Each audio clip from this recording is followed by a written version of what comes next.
قرآن اور جدید سائنس۔ قرآن اللہ سبحانہ و تعالیٰ کی آخری وحی ہے جو نازل کی گئی تھی آخری پیغمبر محمد صلی اللہ علیہ وسلم پر۔ قرآن مجید ساری کائنات کی سب سے بہترین کتاب ہے۔ قرآن مجید ساری انسانیت کے لیے ایک پیغام ہے۔ قرآن مجید اللہ سبحانہ و تعالیٰ کی آخری کتاب ہے جو نازل ہوئی تھی محمد صلی اللہ علیہ وسلم پر۔ اگر کوئی کتاب کہتی ہے کہ وہ خدا کی طرف سے ہے تو اس کتاب پر فرض ہو جاتا ہے کہ وہ اپنے آپ کو ثابت کرے ہر دور میں اس کتاب کو ثابت کرنا ہوگا کہ وہ خدا کی طرف سے ہے۔ سینکڑوں سال پہلے وقت تھا، دور تھا معجزات کا، ایج آف میریکلز۔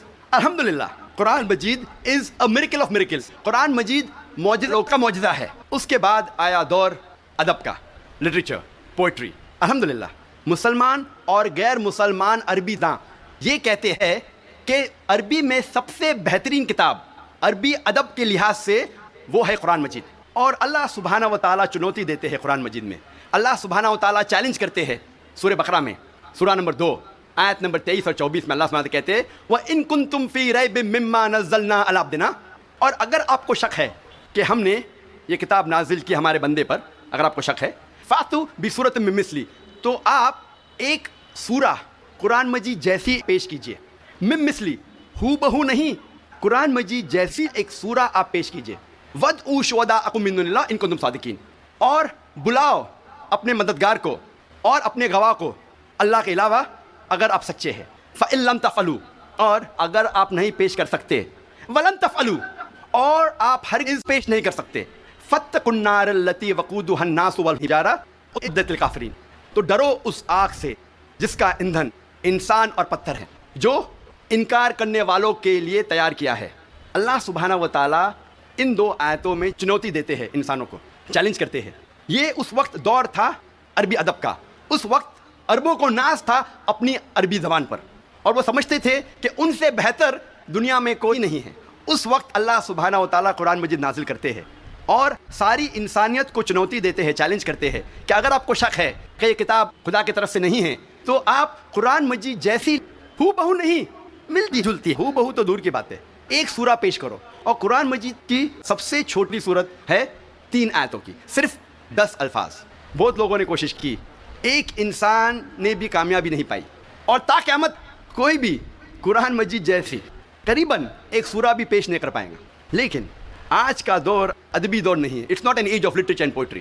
اگر کوئی کتاب اپنے آپ کو خدا کی طرف سے کہتی ہے اور ادبی انداز میں کہتی ہے کہ دنیا چپٹی ہے، دنیا سپاٹ ہے، کیا آج کا جدید انسان اس بات کو تسلیم کرے گا؟ بالکل نہیں، کیونکہ آج کا دور ادبی دور نہیں ہے، آج کا دور ہے جدید سائنس کا دور۔ آج ہم کوشش کریں گے یہ تحقیق کرنے کی قرآن اور جدید سائنس ملتے ہیں یا ٹکراتے ہیں، قرآن اور جدید سائنس ملتے ہیں یا قرآن اور جدید سائنس ٹکراتے ہیں۔ اس موضوع پہ ہم انشاءاللہ تذکرہ کریں گے۔ ایک مشہور سائنسداں، فزسسٹ اور نوبل پرائز ونر جس کا نام البرٹ آئنسٹائن تھا، اس نے کہا science without religion is lame and religion without science is blind. Science مذہب کے بنا لنگڑی ہے اور مذہب سائنس کے بنا اندھا ہے۔ میں پھر سے دہراؤں گا، البرٹ آئنسٹائن جو فیمس فزسسٹ تھا اور نوبل پرائز ونر، اس نے کہا کہ سائنس مذہب کے بنا لنگڑی ہے اور مذہب سائنس کے بنا اندھا ہے۔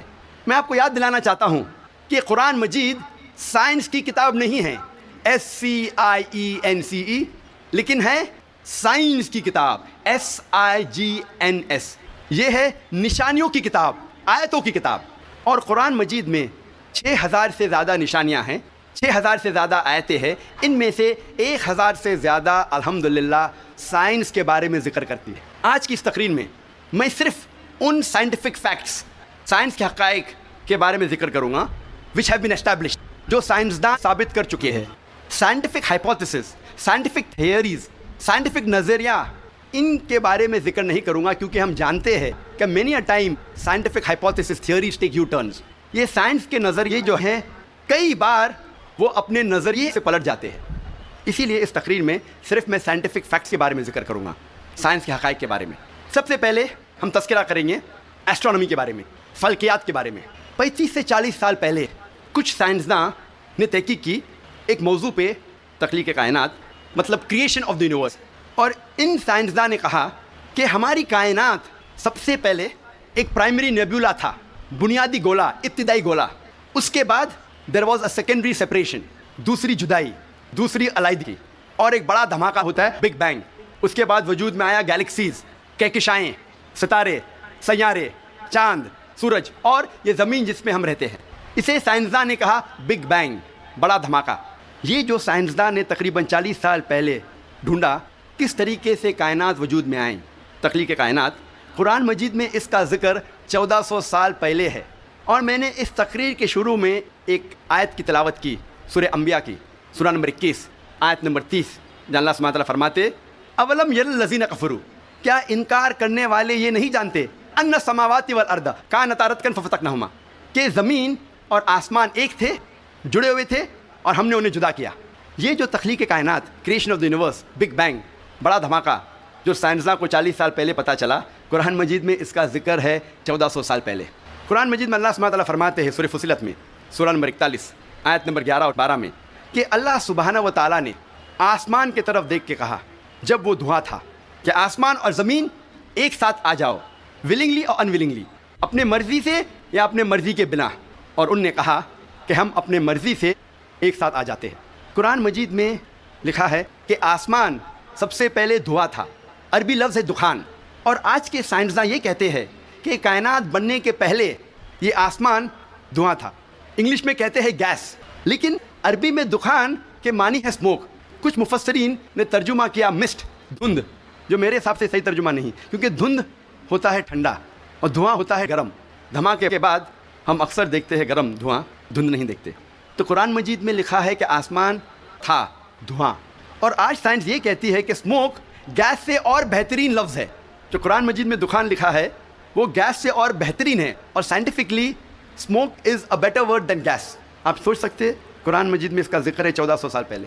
انسان پہلے سمجھتے تھے کہ زمین سپاٹ ہے، چپٹی ہے۔ سب سے پہلی بار اگر کوئی انسان نے یہ ثابت کیا کہ دنیا بیضوی ہے، وہ ایسا Francis Drake sun 1577 1577 when he sailed around the earth، جب سمندر پہ سفر کیے دنیا کے گول، سر فرانسس ڈریک نے ثابت کیا کہ دنیا بیضوی ہے۔ قرآن مجید میں اس کا ذکر ہے 1400 سال پہلے۔ قرآن اللہ تعالیٰ فرماتے ہیں سورہ لقمان میں، سورہ نمبر 31 آیت نمبر 29 میں، الم تری ان اللہ یولج اللیل فی النہار ویولج النہار فی اللیل، اللہ سبحانہ و تعالیٰ نے رات کو دھیرے دھیرے آہستہ آہستہ دن میں تبدیل کیا، اور دن کو دھیرے دھیرے آہستہ آہستہ رات میں تبدیل کیا۔ یہ دن کا رات اور رات کا دن آہستہ آہستہ دھیرے دھیرے تبدیل ہونا یہ ثبوت دیتا ہے کہ دنیا بیضوی ہے۔ اگر دنیا چپٹی اور سپاٹ ہوتی تو دن فوراً رات میں تبدیل ہوتا اور رات فوراً دن میں تبدیل ہوتی۔ اللہ تعالیٰ فرماتے سورہ الزمر میں، سورہ نمبر 39 آیت نمبر 5 میں، کہ اللہ سبحانہ و تعالیٰ رات کو دن پہ لپیٹتا ہے اور دن کو رات پہ لپیٹتا ہے۔ قرآن میں عربی لفظ ہے قوارہ، جس کے معنی لپیٹنا۔ جس طریقے سے ایک انسان پھیٹا سر پہ لپیٹتا ہے، a person coils the turban on the head، اسی طریقے سے اللہ تعالیٰ فرماتے ہیں کہ رات دن پہ لپیٹی جاتی ہے اور دن رات پہ لپیٹا جاتا ہے۔ یہ دن کا رات اور رات کا دن پہ لپیٹنا اسی وقت پاسبل ہے جب دنیا بیضوی ہے۔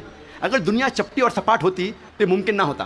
قرآن مجید میں اللہ تعالیٰ فرماتے ہیں سورہ نازیات میں، سورہ نمبر 79 چیپٹر 79 آیت نمبر 30 میں، وَالْأَرْضَ بَعْدَ ذَلِكَ دَحَاهَا، اور اس کے بعد اللہ سبحانہ و تعالیٰ نے زمین کو پھیلایا، بچھونا جیسے۔ دہا کہ ایک معنی ہے پھیلانا، اور دہا کی دوسری معنی آتا ہے عربی لفظ دھویا سے، جس کے معنی ہے بیضا، جس کے معنی ہے انڈا۔ اور ہم جانتے ہیں کہ دنیا گول ہے، بیضوی ہے، اور ہم یہ بھی جانتے ہیں آج کہ دنیا پوری طریقے سے گول نہیں ہے، وہ اوپر اور نیچے سے from the poles it is flattened, اوپر اور نیچے سے چپٹی ہے، جسے ہم کہتے ہیں انگریزی میں جیو اسفیئریکل ان شیپ، عرضی بیضوی۔ اور یہ لفظ جو دہا ہے وہ عام انڈے کے لیے نہیں ہے، عام بیضے کے لیے نہیں، خصوصاً شتر مرغ کے انڈے کے لیے، شتر مرغ کے بیضے کے لیے۔ اور جب ہم دیکھتے ہیں شتر مرغ کا بیضا، انڈا اس جیو اسفیئریکل ان شیپ، عرضی بیضوی کی شکل میں ہے۔ آپ سوچ سکتے ہیں 1400 سال پہلے اس کتاب میں لکھا ہے کہ یہ زمین، یہ دھرتی اس جیو اسفیئریکل ان شیپ، عرضی بیضوی شکل میں ہے۔ پہلے انسان یہ سوچتے تھے یہ چاندنی جو ہے، چاند کی روشنی، یہ اس کی خود کی روشنی ہے۔ چند صدی پہلے ہمیں پتہ چلا کہ چاند کی روشنی، چاندنی اس کی خود کی روشنی نہیں ہے، یہ سورج کی لی ہوئی روشنی ہے، سورج کی منعکس شدہ ریفلیکٹڈ لائٹ ہے، بوروڈ لائٹ ہے۔ قرآن مجید میں اللہ سبحانہ تعالیٰ فرماتے ہیں سورہ فرقان میں، سورہ نمبر 25 آیت نمبر 61 میں، اللہ سبحانہ و تعالیٰ نے آسمان میں برج رکھے تاروں کے جھنڈ, اور اس میں رکھا سورج جس کے پاس خود کی روشنی ہے, سلگتا ہوا چراغ, اور رکھا چاند جس کی لی ہوئی روشنی ہے. قرآن میں سورج عربی میں کہا گیا ہے شمس, اور اس کی روشنی کو کہا گیا ہے سراج, وہاج اور دیا, جس کے معنی ہے سلگتا ہوا چراغ یا مشال یا دیا. تینوں کے معنی ہیں کہ سورج کی روشنی خود کی ہے. اور چاند کو کہا گیا ہے قرآن مجید میں قمر, اور چاندنی کو کہا گیا ہے منیر یا نور. منیر مینز بوروڈ لائٹ, لی ہوئی روشنی, یا نور میننگ ریفلیکٹڈ لائٹ, منعکس شدہ روشنی, ریفلیکٹڈ لائٹ. آپ سوچ سکتے قرآن مجید 1400 سال پہلے کہتا ہے کہ یہ چاندنی خود کی روشنی نہیں ہے, چاند کی لی ہوئی روشنی ہے. اور اس کا ذکر سورہ فرقان سورہ نمبر 25 آیت نمبر 61 کے علاوہ سورہ یونس میں سورہ نمبر 10 آیت نمبر 5 میں, اور سورہ نوح میں سورہ نمبر 71 آیت نمبر 15 اور 16 میں. پہلے سائنسداں یہ سمجھتے تھے کہ زمین کائنات کا مرکز ہے اور باقی سیارے چاند اور سورج زمین کے گول گھوم رہے ہیں, چکر لگا رہے ہیں. اسے کہتے تھے تھیوری آف جیو سینٹرزم, زمین کو مرکز سمجھنے کا نظریہ. اور یہ لوگ 2 صدی سے, ٹولمی کے وقت سے مانتے تھے, 16ویں صدی تک, جب تک کوپرنیکس نے کہا کہ زمین کے گول چاند اور سیارے نہیں چکر لگا رہے ہیں, لیکن سورج کے گول زمین, چاند اور باقی سیارے چکر لگا رہے ہیں, گھوم رہے ہیں. اسے کہتے تھے ہیلیو سینٹرک تھیوری, مطلب سورج کا مرکز ہونے کا نظریہ. اور سن 1609 میں ایک جرمن سائنٹسٹ جس کا نام تھا یوہنس کیپلر, اس نے لکھا اپنی کتاب میں ایسٹرونوما نووا کہ صرف سیارے اور چاند سورج کے گول گھوم نہیں رہے ہیں, لیکن زمین, چاند اور سیارے, پلانٹس سورج کے گول گھومنے کے علاوہ اپنے محور پہ گردش کر رہے ہیں. They are rotating about their own axis. اور جب میں اسکول میں تھا, میں سن 1981 میں 10ویں میں تھا, جغرافی میں نے پڑھا تھا کہ زمین, چاند اور سیارے, پلانٹس وہ چکر لگا رہے ہیں, they are revolving and rotating, اور اپنے محور پہ گردش کر رہے ہیں. لیکن سورج اپنے محور پہ گردش نہیں کر رہا ہے. لیکن میں نے جب قرآن کی ایک آیت پڑھی, سورہ انبیاء سورہ نمبر 21 آیت نمبر 33 میں اللہ سبحانہ وتعالیٰ فرماتے ہیں هو الذی خلق اللیل والنہار, اللہ سبحانہ وتعالیٰ نے رات اور دن بنایا, والشمس والقمر, سورج اور چاند, کل فی فلک یسبحون, وہ گھوم رہے ہیں اور اپنے محور پہ گردش کر رہے ہیں. قرآن کا لفظ یہاں ہے یسبحون. قرآن یہ کہتا ہے کہ sun and the moon are revolving, چکر لگا رہے ہیں, گھوم رہے. اس کے علاوہ یسبحون, یہ عربی لفظ یسبحون آتا ہے لفظ صباح سے, اور صباح ایک عربی لفظ ہے جو چلتے ہوئے جسم کے موومنٹ کو ڈسکرائب کرتا ہے. مثال کے طور پہ اگر میں کہوں گا کہ کوئی انسان پانی میں سباہ کر رہا ہے, اس کے یہ معنی نہیں کہ وہ پانی کے اوپر فلوٹ کر رہا ہے, اس کے معنی ہے کہ وہ پانی میں تیر رہا ہے. اگر میں کہوں گا کوئی سباہ کر رہا ہے زمین پہ, اس کا مطلب نہیں کہ وہ آدمی زمین پہ رول کر رہا ہے, اس کا مطلب ہے کہ وہ انسان زمین پہ چل رہا ہے یا دوڑ رہا ہے. اسی طریقے سے جب اللہ سبحانہ تعالیٰ یہ لفظ کا استعمال کرتے ہیں کوئی فلکی جسم کے لیے, فار اے سیلیسٹل باڈی, اس کے معنی نہیں کہ وہ فلائی ہو رہا ہے یا فلوٹ ہو رہا ہے, اس کے معنی ہے it is rotating about its own axis, وہ اپنے محور پہ گردش کر رہا ہے. آج سائنس ترقی کرنے کے بعد سائنس یہ کہتی ہے کہ آپ سورج کا عکس ٹیبل کے اوپر دیکھ سکتے ہیں ایک آلے کے ذریعے, اور پتہ لگتا ہے کہ سورج میں بلیک سپاٹس ہے, اور یہ بلیک سپاٹس تقریباً 25 دن لیتے ہیں گردش کرنے کے لیے. اس سے یہ ثابت ہوتا ہے کہ سورج تقریباً 25 دن لیتا ہے ایک گردش کرنے کے لیے. تو آج سائنس یہ تسلیم کرتی ہے کہ سورج بھی اپنے محور پہ گردش کر رہا ہے. جو میں نے اسکول میں تقریباً 28 سال پہلے پڑھا تھا کہ سورج واز اسٹیشنری, سورج گردش نہیں کر رہا ہے, تو 28 سال پہلے میں نے اسکول میں پڑھا. آج سائنس اسے تسلیم کرتی ہے, اور قرآن مجید میں اس کا ذکر ہے 1400 سال پہلے, اور آج اکثر اسکول کے سائنس کی کتاب میں اس کو انکارپوریٹ کیا جا چکا ہے. یہ نئی چیز داخل ہو چکی ہے سائنس کی کتابوں میں کہ سورج اپنے محور پہ گردش کر رہا ہے. اللہ تعالیٰ فرماتے ہیں سورہ یاسین میں سورہ نمبر 36 آیت نمبر 40 میں کہ سورج چاند کو نہیں پکڑ سکتا اور دن کو رات نہیں پکڑ سکتی. The sun can not outstrip the moon, neither can night catch up with the day, کل فی فلک یسبحون, یہ اپنے محور پہ گردش کر رہے. اس کے معنی کہ چاند اور سورج کے جو ایکسس ہے, جو ریولیوشن کا ہے, وہ ڈفرینٹ ہے, وہ علیحدہ ہے, اسی لیے وہ آپس میں کبھی نہیں ملیں گے. آج سائنس یہ کہتی ہے کہ جو سورج کی روشنی ہم دیکھتے ہیں it is due to a chemical reaction, یہ ایک کیمیکل ریئیکشن کے وجہ سے ہے جو کروڑوں سالوں سے چل رہا ہے, اور ایک دن یہ کیمیکل ریئیکشن بند ہو جائے گا اور سورج ختم ہو جائے گا. لیکن سائنسداں کہتے ہیں کہ اس کو اور کروڑوں سال لگیں گے, اور کروڑوں سال کے بعد ایک کیمیکل ریئیکشن بند ہوگا. یعنی سائنس یہ کہتی ہے کہ ایک وقت آئے گا جب سورج نشٹ ہو جائے گا, ختم ہو جائے گا, قرآن میں اللہ تعالیٰ فرماتے ہیں سورہ یاسین میں سورہ نمبر 36 آیت نمبر 38 میں وَالشَّمْسُ تَجْرِي لِمُسْتَقَرٍّ لَهَا کہ سورج جا رہا ہے اپنے مستقر کی طرف. سورج جا رہا ہے اپنے ڈیسٹینیشن پہ. سورج ایک مقرر وقت کے لیے ہے. مستقر کے معنی مقرر وقت اور مقرر جگہ، اس کے دو معنی ہوتے ہیں. مستقر کے معنی کہ سورج ایک مقرر وقت کے لیے ہے اور مقرر جگہ کی طرف جا رہا ہے. یہ سائنس آج تسلیم کرتی ہے کہ سورج ایک مقرر وقت کے لیے ہے. اور سائنس یہ بھی مانتی ہے کہ سورج کائنات کے ایک نقطے کی طرف جا رہا ہے جس کا نام ہے سولر اپیکس ان دا ہرکولینز الفا لائرا، 12 میل پر سیکنڈ کی رفتار پہ. قرآن میں لکھا ہے مستقر، مقرر جگہ کی طرف. سائنس کہتی ہے دونوں معنی مستقر کے، مقرر جگہ اور مقرر وقت، دونوں الحمدللہ صحیح ہے. اور اس کا ذکر سورہ یاسین سورہ نمبر 36 آیت نمبر 38 کے علاوہ سورہ رعد میں بھی ہے، سورہ نمبر 13 آیت نمبر 2، سورہ فاطر سورہ نمبر 35 آیت نمبر 13، سورہ لقمان سورہ نمبر 31 آیت نمبر 29 اور سورہ الزمر سورہ نمبر 39 آیت نمبر 5 میں. سب جگہ کہا گیا ہے کہ سورج ایک مقرر وقت کے لیے ہے، ایک مقرر جگہ کی طرف جا رہا ہے. آج سائنس یہ کہتی ہے جو آسمان ہمارے زمین کے اوپر ہے جسے ہم کہتے ہیں ایٹماسفیئر، وہ ایک محفوظ چھت کی طرح ہے. اور سائنسداں یہ کہتے ہیں کہ خطرناک rays like ultraviolet rays, X rays, یہ چھت، یہ ایٹماسفیئر ان خطرناک ریز کو زمین پہ آنے سے روکتا ہے، ورنہ زمین پہ جاندار چیز مٹ جائیں گی. قرآن میں اس کا ذکر ہے سورہ انبیاء میں سورہ نمبر 21 آیت نمبر 32 میں کہ اللہ سبحانہ و تعالیٰ نے آسمان کو ایک محفوظ چھت بنایا، اور پروٹیکٹڈ سیلنگ، اور کینوپی ویل گارڈڈ. آپ سوچ سکتے ہیں قرآن میں اس کا ذکر 1400 سال پہلے ہے، جو سائنسدان نے حال ہی میں 50 سال پہلے، 100 سال پہلے، 150 سال پہلے کہا کہ یہ ایٹماسفیئر از اے پروٹیکٹڈ سیلنگ. جب میں اسکول میں تھا تقریباً 28 سال پہلے، میں نے سائنس میں سیکھا تھا there are 3 types of matter, solid, liquid and gas. 3 قسم کے مادہ تھے، سالڈ، لکوڈ اینڈ گیس. آج سائنس یہ کہتی ہے کہ 3 مادہ، 3 اسٹیٹس آف میٹر کے علاوہ اور بھی ہے. ہم پہلے یہ سمجھتے تھے کہ آرگنائز ایسٹرونامیکل سسٹمز کے باہر، آرگنائز فلکیات کے باہر خلا تھا، ویکیوم تھا.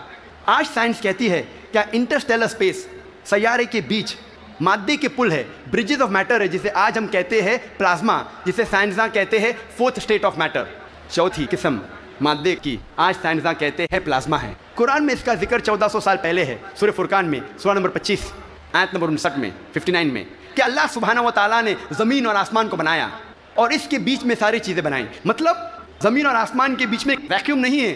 آج سائنس اسے کہتی ہے مادے کے پل، برجز آف میٹر، کہتی ہے پلازما ہے، 4th اسٹیٹ آف میٹر. اور اس کا ذکر سورہ فرقان سورہ نمبر 25 آیت نمبر 59 کے علاوہ سورہ ہجر میں سورہ نمبر 15 آیت نمبر 85 میں، سورہ سجدہ سورہ نمبر 32 آیت نمبر 4 میں، سورہ صفات سورہ نمبر 37 آیت نمبر 5 اور سورہ احقاف سورہ نمبر 46 آیت نمبر 3 میں کئی جگہ لکھا ہے کہ اللہ سبحانہ و تعالیٰ نے زمین اور آسمان بنائے اور اس کے بیچ میں ساری چیزیں. Talking about the 4th state of matter, plasma. ایک مشہور سائنٹسٹ جس کا نام ایڈوین ہبل ہے، اس نے کہا تھا کہ کائنات پھیل رہی ہے، دا یونیورس از ایکسپینڈنگ. اور قرآن میں اللہ تعالیٰ فرماتے ہیں سورہ ذاریات میں سورہ نمبر 51 آیت نمبر 47 آیت نمبر 47 میں کہ ہم نے یہ کائنات بنائی پھیلتی ہوئی. عربی لفظ مؤسیونہ، پھیلنا.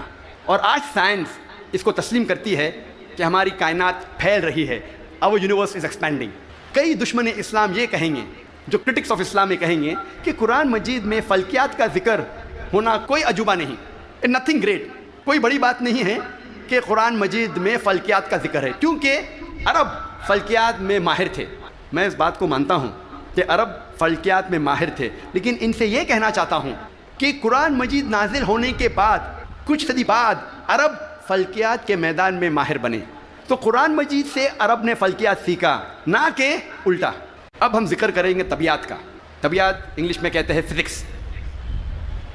اور کئی صدی پہلے ایک نظریہ تھا جسے کہتے ہیں ایٹمزم.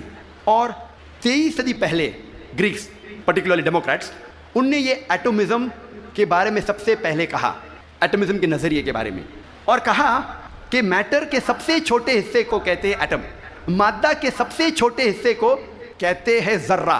عربی اور اردو میں ایٹم کو کہتے ہیں ذرہ. اور اس وقت انسان یہ سوچتے تھے کہ ذرے کو تقسیم نہیں کیا جا سکتا. آج سائنس ترقی کرنے کے بعد ہم مانتے ہیں کہ atom is the smallest part of matter having the characteristics of the element. ذرہ مادے کا سب سے چھوٹا حصہ ہے جو ایلیمنٹ کے کیریکٹرسٹکس رکھتا ہے، لیکن یہ ذرہ تقسیم کیا جا سکتا ہے انٹو پروٹونز، الیکٹرونز، نیوٹرونز. قرآن مجید میں ذرے کا ذکر ہے. تو لوگ سمجھیں گے قرآن مجید آؤٹ ڈیٹڈ ہے، یہ پرانی کتاب ہے، ذرے کا ذکر ہے ابھی آؤٹ ڈیٹڈ ہے۔ قرآن میں ذرے کا ذکر ہے، لیکن ذرے کے آگے کیا لکھا ہے وہ بھی ہمیں دیکھنا چاہیے۔ قرآن مجید میں لکھا ہے سورہ سبا میں، سورہ نمبر 34 آیت نمبر 3 میں، کہ انکار کرنے والے جب کہیں گے کہ وہ گھڑی کبھی بھی نہیں آئے گی، آخرت کے بارے میں، قیامت کے بارے میں، وہ گھڑی کبھی نہیں آئے گی، تو اللہ تعالیٰ فرماتے کہو ان سے ضرور آئے گی اللہ کی مرضی سے، جس کے پاس علم غیب ہے، جس کے علم میں چھوٹا سا ذرہ زمین اور آسمان میں اور اس چیز جو ذرے سے چھوٹی ہے اور بڑی ہے اس کا علم بھی اس کی کتاب میں محفوظ ہے۔ تو قرآن مجید میں لکھا ہے کہ ذرے برابر چیز کا علم ہے اللہ کے پاس، اور ذرے سے چھوٹی چیز اور بڑی چیز کا علم بھی ہے۔ اور یہ انفارمیشن، یہ خبر دہرائی گئی ہے سورہ یونس میں، سورہ نمبر 10 آیت نمبر 61 میں، کہ اللہ سبحانہ و تعالیٰ کے علم میں ہے ذرے جیسی چیز جو آسمان اور زمین پہ ہے، اور وہ چیز جو ذرے سے بھی چھوٹی ہے اور ذرے سے بڑی ہے اس کی کتاب میں محفوظ ہے۔ تو قرآن آؤٹ ڈیٹڈ نہیں ہے، قرآن اپ ٹو ڈیٹ ہے۔ قرآن پرانی کتاب نہیں، بٹ الحمدللہ جدید کتاب ہے۔ اب ہم ذکر کریں گے واٹر سائیکل کے بارے میں، پانی کے چکر کے بارے میں۔ ہم جو اسکول میں پڑھتے ہیں واٹر سائیکل کے بارے میں، پانی کے چکر کے بارے میں، سب سے پہلے اس جدید پانی کے چکر کا ذکر کیا تھا سر برنارڈ پیلیسی نے سن 1580 میں۔ اور ہم جانتے ہیں، ہم نے اسکول میں پڑھا ہے کہ water evaporate from the ocean, پانی سمندر سے بھاپ بن کے اوپر جاتا ہے، جڑ کے بادل بنتا ہے، بادل جڑتے ہیں اور اندرونی حصے میں ہوا کے ذریعے جاتے ہیں، پھر ان کی تقسیم ہوتی ہے اور پانی بادل سے برستا ہے۔ بارش برسنے کے بعد یہ پانی نہر بن کر، اسٹریم بن کے، لیک بن کے پھر سے جاتا ہے سمندر میں، اور یہ پانی کا چکر کمپلیٹ ہوتا ہے۔ پہلے لوگ کو 16ویں صدی کے پہلے اس کا علم نہیں تھا۔ 7 صدی قبل مسیح تھیلز آف ملیٹس نے کہا تھا یہ بارش کیسے آتی تھی، یہ جو اوشن کا سپرے ہے، سپرے آف دی اوشن، ہوا سے اٹھاتی تھی اور اندرونی حصے میں بارش جیسے برساتی تھی۔ یہ لوگ سمجھتے تھے بارش اس طریقے آتی تھی۔ لوگ کو یہ نہیں پتا تھا کہ زمین کے نیچے جو پانی ہے وہ کیسے جمتا تھا۔ کئی نظریات تھے۔ لوگ پہلے سوچتے تھے کہ یہ ہوا کا دباؤ پانی پہ، سمندر پہ، پانی کو زمین سے نیچے لے جاتا تھا اور اس طریقے سے زمین کے نیچے پانی آتا تھا۔ لوگ پہلے یہ سمجھتے تھے at the time of Plato کے وقت کہ یہ پانی ایک خفیہ راستے سے واپس جاتا تھا سمندر کی طرف، سمندر میں secret passage, the great abyss known as the Tartarus at the time of Pluto.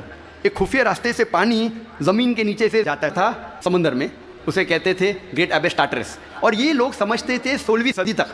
18ویں صدی میں ڈیسکارٹس بھی اس بات کو تسلیم کرتا تھا، اور 19ویں صدی میں ایرسٹوٹل کا نظریہ بھی لوگ سمجھتے تھے صحیح ہے کہ viper was picked up and it condensed in mountain caverns which gave rise to underground lakes which was the source of water for the springs۔ یہ پانی کی بھاپ پہاڑ میں جم جاتی تھی اور پھر زمین کے نیچے بنتے تھے تالاب جو سپرنگز کو پانی دیتے تھے۔ یہ تالاب، انڈر گراؤنڈ تالاب جو ہے، سپرنگز کو پانی دیتے تھے۔ آج ہم جانتے ہیں یہ جو زمین کے نیچے پانی ہے، یہ اصل میں جب بارش کا پانی گرتا ہے زمین پہ جو کریکس ہوتے ہیں اور سورسز کے ذریعے، کریکس کے ذریعے یہ پانی نیچے جاتا ہے۔ قرآن مجید میں اس کا ذکر ہے سورہ الزمر میں، سورہ نمبر 39 آیت نمبر 21 میں۔ اللہ سبحانہ و تعالیٰ آسمان سے پانی برساتا ہے اور زمین میں جس میں کریکس ہے اس کے ذریعے زمین میں پانی دیتا ہے، اور جو بوئی ہوئی زمین ہے وہ رنگ برنگی ہو جاتی ہے۔ It brings various colours of sown field. اللہ تعالیٰ فرماتے ہیں سورہ روم میں، سورہ نمبر 30 آیت نمبر 24 میں، کہ اللہ سبحانہ و تعالیٰ آسمان سے بارش برساتا ہے اور مری ہوئی زمین میں جان ڈالتا ہے۔ اللہ تعالیٰ فرماتے ہیں سورہ مومنون میں، سورہ نمبر 23 آیت نمبر 18 میں، کہ اللہ سبحانہ و تعالیٰ پانی آسمان سے برساتے ہیں اور اس پانی کو جما سکتے ہیں اور اس پانی کو بہا سکتے بھی ہے، بہانے پہ قادر ہے۔ اللہ can store the water as well as drain it. قرآن میں ذکر آتا ہے سورہ طارق میں، سورہ نمبر 86 چیپٹر 86 آیت نمبر 11 میں، وَالسَّمَاءِ ذَاتِ الرَّجْعِ، دیٹ ہیون وچ ریٹرنز، وہ آسمان جو واپس دیتا ہے۔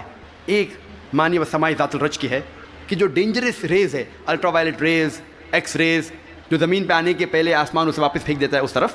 اس کے علاوہ یہ جو پانی کا بھاپ ہے، واٹر ویپرائز ہوتا ہے، بادل میں بنتا ہے اور پھر سے یہ آسمان اس پانی کو زمین پہ برساتا ہے۔ وَالسَّمَاءِ ذَاتِ الرَّجْعِ۔ اللہ تعالیٰ فرماتے ہیں سورہ الحجر میں، سورہ نمبر 15 آیت نمبر 22 میں، وی کاز فیکنڈیٹنگ ونڈز، ہم ہوا کے ذریعے بادل کو بھوجل کرتے ہیں۔ عربی لفظ لواقی، لقا سے آتا ہے، جس کا معنی ہے ٹو امپریگنیٹ، ٹو فیکنڈیٹ، برآور کرنا، بوجھل کرنا۔ ہوا بادل کو پولن گرینز کے ذریعے بوجھل کرتی ہے، اٹ امپریگنیٹس دا کلاؤڈ۔ اور دوسری وجہ ہے کہ بادل جب آپس میں ملتے ہیں دے کنڈینس، اس کے بعد پانی برستا ہے۔ قرآن میں اللہ تعالیٰ فرماتے ہیں سورہ نور میں، سورہ نمبر 24 آیت نمبر 43 میں، 43 میں، اللہ سبحانہ و تعالیٰ ہوا کے ذریعے بادل کو چلاتے ہیں، لے جاتے ہیں، جینٹلی پشز دا کلاؤڈس. پھر یہ بادل آپس میں جڑتے ہیں، بڑے ہو جاتے ہیں. اس کے بعد پانی بادل سے برستا ہے. اللہ تعالیٰ فرماتے ہیں سورہ روم میں، سورہ نمبر 30 آیت نمبر 48 میں، اللہ سبحانہ و تعالیٰ ہوا کے ذریعے بادل کو ہلاتے ہیں اور لے جاتے ہیں اندرونی حصے میں. اس کے بعد بادل کو چھوٹے چھوٹے حصے میں تقسیم کرتے ہیں. اس کے بعد پانی بادل سے برستا ہے. قرآن مجید میں پانی کے چکر کے بارے میں گہرائی سے ذکر ہے، تفصیل سے ذکر ہے کئی جگہ. سورہ اعراف میں سورہ نمبر 7 آیت نمبر 57 میں، سورہ رعد سورہ نمبر 13 آیت نمبر 17 میں، سورہ فرقان سورہ نمبر 25 آیت نمبر 48 اور 49 میں، سورہ فاطر سورہ نمبر 35 آیت نمبر 9 میں، سورہ یاسین سورہ نمبر 36 آیت نمبر 34 میں، سورہ جاسیہ سورہ نمبر 45 آیت نمبر 5 میں، سورہ قوف سورہ نمبر 50 آیت نمبر 9 اور 10 میں، سورہ واقعہ سورہ نمبر 56 آیت نمبر 68 to 70، سورہ ملک سورہ نمبر 67 آیت نمبر 30، سورہ طارق سورہ نمبر 86 آیت نمبر 11. کئی آیتیں ہیں قرآن مجید میں جو تفصیل کے ساتھ ذکر کرتے ہیں پانی کے چکر کے بارے میں. صرف پانی کے چکر کے بارے میں اگر ذکر کرے گھنٹوں تک تقریر دے سکتے ہیں، صرف قرآن مجید میں پانی کے چکر کا ذکر. اب ہم تذکرہ کریں گے ارضیات کے بارے میں، جیولوجی. آج ماہرین ارضیات جیولوجسٹ یہ کہتے ہیں کہ زمین کا ریڈیس نصف قطر، ریڈیس اردو میں کہتے ہیں نصف قطر، وہ تقریباً 3750 میل ہے. اور جو اندرونی حصہ ہے زمین کا وہ سیال ہے، لکوڈ ہے، ہاٹ لکوڈ، گرم سیال، اور اس میں کوئی جاندار چیز جی نہیں سکتی. لیکن اوپر کا حصہ ہے وہ سالڈ ہے، وہ ٹھوس ہے. اور اوپر جو سپرفیشل ارتھ کرسٹ ہے، زمین کی سطح ارتھ کرسٹ، یہ بہت پتلی ہے، تقریباً 1 سے 30 میل پتلی، صرف 1% سے کم. اور بہت سے امکان ہے کہ یہ زمین کی سطح ہل جائیں گی، ارتھ کرسٹ ول شیک. آج سائنسداں یہ کہتے ہیں due to the folding phenomena it gives rise to mountain ranges. ایک فولڈنگ فنومینا ہے جس سے پہاڑ پیدا ہوتے ہیں، اور اس پہاڑ کی وجہ سے زمین کی سطح کو استحکام ملتا ہے، اسٹیبلٹی ملتی ہے. قرآن مجید میں اللہ تعالیٰ فرماتے ہیں سورہ نبا میں سورہ نمبر 78 آیت نمبر 6 اور 7 میں، ہم نے زمین بچھائی ہے والجبال اوتادا، اور پہاڑ کو اوتاد جیسا بنایا ہے. اوتاد عربی میں کہتے ہیں کھوٹے کو، ٹینٹ پیگز، سٹیکس میں ہو. اور ہم جانتے ہیں جب ٹینٹ پیگ کو زمین میں ہم ڈالتے ہیں، جب کھوٹے کو زمین میں ڈالتے ہیں تو اکثر حصہ زمین کے نیچے گڑ جاتا ہے، اوپری حصہ بہت کم رہتا ہے، 10% سے کم. جس طریقے سے آئس برگ پانی میں، برف کا گولا آئس برگ جب پانی میں دیکھتے ہیں صرف 10% پانی کے اوپر ہے، 90% سے زیادہ پانی کے نیچے. اسی طریقے سے پہاڑ، جو اوپری حصہ ہم پہاڑ کا دیکھتے ہیں وہ کھوٹے جیسا ہے، میخو جیسا ہے، ٹینٹ پیگ جیسا ہے. اوپر کا حصہ بہت چھوٹا ہے، اکثر تقریباً 90% زمین کے نیچے ہے. اور اس کی وجہ ہے کہ زمین کو استحکام، اسٹیبلٹی دیتا ہے. قرآن مجید میں اللہ تعالیٰ فرماتے ہیں سورہ نازعات میں سورہ 79 آیت نمبر 32 میں، اور سورہ غاشیہ سورہ نمبر 88 آیت نمبر 19 میں، ہم نے پہاڑ کو زمین سے مضبوطی سے بنایا ہے. We have placed on the earth mountain standing firm. زمین پہ ہم نے پہاڑ مضبوطی سے بنایا ہے. ارضیات میں، جیولوجی کے میدان میں ایک بہت اہم کتاب ہے جو اکثر دنیا بھر جب جیولوجی کے سبجیکٹ میں اسے گائیڈ مانا جاتا ہے، اس کتاب کا نام ہے ارتھ، زمین. اور اس کے ایک لیکھک، ون آف دا آتھرس، اس کا نام ہے ڈاکٹر فرینک پریس، جو USA کے سائنس اکیڈمی کے پریزیڈنٹ تھے اور ex president of USA Jimmy Carter کے سائنس ایڈوائزر تھے. ڈاکٹر فرینک پریس ارتھ کتاب میں پہاڑ کا نقشہ بناتے ہیں اور دکھاتے ہیں کہ پہاڑ کے جڑ زمین کے نیچے ہے، ویج شیپ. اور لکھتے اپنی کتاب میں کہ پہاڑ کا اہم مقصد ہے کہ زمین کو استحکام دینا، to give stability to the earth. اور قرآن میں ہو بہو وہی ذکر ہے 1400 سال پہلے.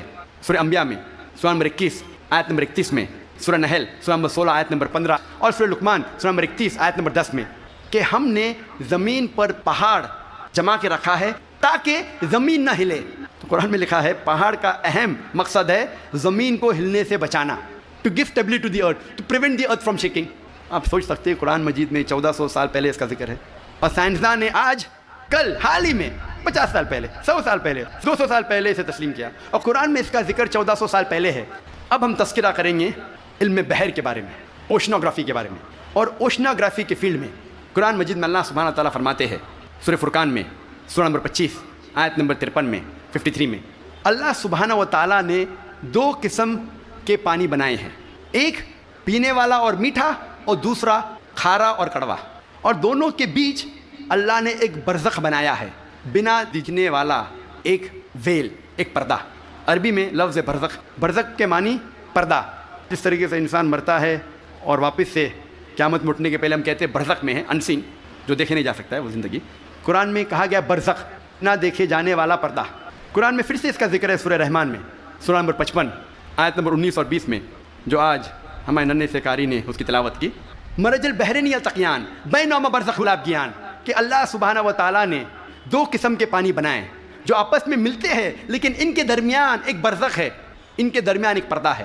لوگ پہلے جانتے تھے کہ دو قسم کے پانی ہیں, کھارا اور میٹھا, کھارا پانی میٹھا پانی, لیکن مفسرین قرآن یہ نہیں سمجھ پاتے تھے اللہ تعالیٰ کیا کہنا چاہتا ہے جب کہتا ہے کہ کھارے اور میٹھے پانی کے درمیان برزخ ہے. پانی آپس میں ملتا ہے لیکن یہ ایک دوسرے سے گھل مل نہیں سکتا. کھارا پانی اور میٹھا پانی ملتا ہے لیکن ان کے درمیان برزخ ہے تاکہ ایک پانی دوسرے پانی میں مل نہیں سکے. تو مفسر قرآن یہ سمجھ نہیں پاتے تھے اللہ تعالیٰ کیا فرمانا چاہتا ہے. آج جو سائنس ترقی کرنے کے بعد اور علم بحر کے بارے میں ہم آج اور جانتے ہیں, جب پروفیسر ہے جو USA کے مشہور ماہر ہے علم بحر میں, یہ سائنٹسٹ نے کہا کہ اس کے معنی ہیں آج ہم جانتے ہیں کہ جب بھی میٹھا پانی کھارے پانی میں جاتا ہے, بہتا ہے, وہ میٹھا پانی اپنی مٹھاس کو کھو دیتا ہے اور کھارا بن جاتا ہے, اور اس کے درمیان دیر از اے ٹرانزیشنل ہوموجنائزنگ ایریا, جو عربی میں قرآن میں لکھا ہے برزخ, ایک پردہ. آج جو سائنس نے جانا, قرآن مجید نے 1400 سال پہلے لکھا کہ کھارے اور میٹھے پانی کے درمیان ہے ایک پردہ. یہ پانی ملتا ہے لیکن آپس میں گھل مل نہیں سکتا. They meet but they do not mix. اور سب سے بہترین مثال جو ہم آنکھ سے دیکھ سکتے ہیں وہ ساؤتھ افریقہ میں, in the southern part, in the Cape area, دونوں کھارا اور میٹھا پانی ملتا ہے. ہم دیکھ سکتے ہیں, ہم یہ بھی دیکھتے ہیں کہ دونوں پانی کا رنگ الگ ہے. یہ مثال ہم ایجپٹ, مصر میں بھی دیکھ سکتے ہیں. جب river Nile flows into the Mediterranean Sea, river Nile بہتی ہے میڈیٹرینین سی میں. اور سب سے بہترین مثال ہے گلف اسٹریم, جو ہزاروں میلوں تک چلتی ہے. گلف اسٹریم شروع ہوتی ہے گلف آف میکسیکو میں, نارتھ ورڈ جاتی ہے towards the east coast of North America, پھر جاتی ہے eastward towards the west coast of Europe. ہزاروں میل بہتی ہے, دونوں پانی لیکن علیحدہ ہے, دے آر سپریٹ, ڈسٹنکٹ. اگر آپ کشتی میں سفر کر رہے ہیں اس گلف اسٹریم کے کنارے پہ, اور پانی ایک طرف سے لیں گے اور پانی دوسرے طرف سے لیں گے, تو پتہ چلتا ہے ایک پانی میٹھا ہے ایک کھارا. اس کی حرارت, اس کی ٹیمپریچر بھی ڈفرینٹ ہے. قرآن مجید میں اس کا ذکر ہے 1400 سال پہلے. میں اور ایک مثال پیش کروں گا قرآن مجید میں علم بحر کی. کچھ عربوں نے قرآن مجید کی ایک آیت لی, سورہ نور کی, سورہ نمبر 24 آیت نمبر 40, اور اس کا ترجمہ پیش کیا پروفیسر درگا راؤ کے پاس. پروفیسر درگا راؤ اس وقت کنگ عبدالعزیز یونیورسٹی جدہ میں پڑھاتے تھے اور وہ ماہر تھے علم بحر میں. He was a Marine geologist. اور ترجمہ پیش کیا اور کہا آپ کا اس قرآن کی آیت پہ کیا خیالات ہے. قرآن مجید میں لکھا ہے سورہ نور میں, سورہ نمبر 24 آیت نمبر 40 میں, کہ انکار کرنے والوں کے ذہن کی کیفیت ایسی ہے جس طریقے سے سمندر کے گہرائی میں اندھیرے پر اندھیرا, موج پر موج, لہر پہ لہر, اس کے اوپر بادل. جب انسان اپنے ہاتھ کو آگے کرتا ہے وہ دیکھ نہیں سکتا. اللہ جسے روشنی نہیں دیتا وہ دیکھ نہیں سکتا. یہ آیت کا ترجمہ سننے کے بعد پروفیسر درگا راؤ نے کہا کہ یہ عام سمندر کا ذکر نہیں ہے, یہ ایک گہرے سمندر کا ذکر ہے. اور پہلے انسان یہ نہیں جانتا تھا کہ سمندر کی گہرائی میں اندھیرا تھا. سینکڑوں سال پہلے, 100-200 سال پہلے, جب سب مرین ایجاد ہوئی اور جب انسان سمندر کی گہرائی میں گیا تب انہیں پتہ لگا اور تب محسوس ہوا کہ سمندر کی گہرائی میں اندھیرا ہے. عام انسان 20 میٹر سے زیادہ جب سمندر میں اندر جاتا ہے تو وہ تیر نہیں سکتا, اور 200 میٹر سے زیادہ اندر جائے گا بنا کوئی آلہ کے, بنا کوئی ایکوپمنٹ کے, تو انسان مر جائے گا. آج سب مرین کے ذریعے ہم انڈر واٹر جا سکتے, ہمیں پتہ چلتا ہے کہ سمندر کی گہرائی میں اندھیرا ہے. پروفیسر درگا راؤ نے کہا اندھیرا 2 وجہ کے لیے ہے. سب سے پہلی وجہ ہے جب روشنی پانی میں داخل ہوتی ہے, روشنی کی کرن, تو ایک کے بعد ایک رنگ پانی میں جذب ہوتا ہے. آج سائنس یہ کہتی ہے کہ روشنی کی کرن 7 رنگ سے بنی ہوئی ہے. وبگیور, وائلٹ, انڈیگو, بلو, گرین, یلو, اورنج اور ریڈ. وائلٹ, انڈیگو, بیگنی, بلو, نیلا, گرین, ہرا, یلو, پیلا, اورنج, نارنگی, ریڈ, لال. سب سے پہلے 10 یا 15 میٹر پانی کے نیچے لال رنگ جذب ہو جاتا ہے. اسی لیے انسان اگر پانی میں 30 میٹر کی گہرائی پہ جاتا ہے, اگر اسے چوٹ لگتی ہے اور خون بہنے لگتا ہے تو وہ انسان اپنے خون کا لال رنگ دیکھ نہیں سکے گا.